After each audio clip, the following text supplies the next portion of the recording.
Hello guys, my name is Doyle and I am from a small village of West Bengal and this is the R 40th day of my 365 day challenge. অনেকটা সকাল হয়ে গেছে, প্রায় 10:30 বাজে। আমি 10:30 পর্যন্ত ঘুমিয়েছি, কারণ আমাকে তো কালকে আবার উঠতে হবে সকাল 4টের সময়তেই। আজকে যেহেতু সানডে একটু বেশিক্ষণ ঘুমালাম, ঘুমিয়ে উঠে খানিকটা ক্রসেট করেছি বিছানায় বসে বসে। তারপরে আড়াই ভেবেছি টাস্ক কমপ্লিট করবই। আর এই যে একটু গরম জল দিয়ে নিয়েছি, ধোয়া উঠছে। তো বাবুনের চাউমিন করেছে,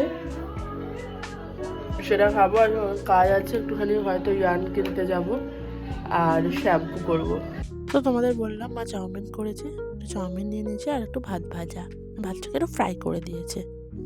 তো সেটা খেয়ে নেব, খেয়ে তারপরে বেরোবো। আমি একটু উল কিনতে গেছিলাম, উল টুল কেনা হয়ে গেছে, এবার বাড়ি যাচ্ছি। আর সেই জায়গাটা খুব ভালো লাগে।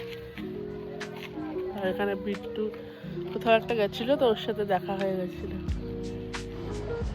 বাড়ির চারিদিকে পরিবেশটা দেখা হবে, চারিদিকে গাছপালা। আর এবার দেখো এখানে গাছে খেজুরের রস বেঁধে রেখেছে, দাও তোমাকে সেটা দেখাচ্ছি। ওই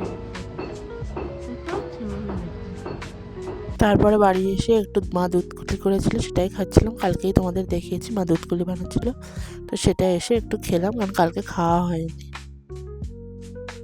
তারপরে লাঞ্চ করতে বসে গেছিলাম, সানডে স্পেশাল লাঞ্চ, মাটন কষা, চাটনি আর ডাল ছিল। মাটনটা যা হয়েছিল না, মানে কি বলবো, আমার মা বেস্ট মাটন বানায়। আর দেখো কালারটা দেখেই বুঝতে পারছো। তারপরে স্নান টান করে পুজো করতে চলে এসেছিলাম।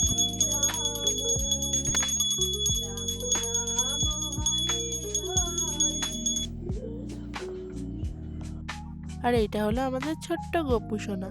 গপু সোনাকে এখন ঘুম পাড়িয়ে দেবো খাটে। আর এটা হলো আমাদের বড় গপু, তোমরা সবাই প্রণাম করো। এবার গপুকে শুইয়ে দিয়েছি খাটে। আর দেখো ঠাকুর ঘরের ঝাড়বাতিটা কি সুন্দর। বিট কাটছি, বিটটা কাটা হয়ে গেছে। লাল আলু আছে আর গাজর আছে, গাজরটাও কেটে নেবো। আজকে খাবো বয়েলড ভেজিটেবল। ডিনার আজকে দেখলে তো কিছু কাটছিলাম, এটা খাচ্ছি। মাকেও দিয়েছি, মা খাচ্ছে। তারপরে খেয়ে প্রতিদিনের মতো ক্রসেট করতে বসে গেছিলাম। তারপর ক্রসেটটা কমপ্লিট করে শুতে শুতে অনেকটা রাত হয়ে গেছিলো, একটু ডিজাস্টার হয়ে গেছিলো। একটা সুতো কাটতে গিয়ে ক্রসেটটা মাঝখান থেকে ছিঁড়ে গেছিলো, তো সেটাকে ফিক্স করতে করতে একটু টাইম লেগে গেল। No, bye. We'll see you tomorrow. তোর অফিস যেতে হবে। Bye bye, good night.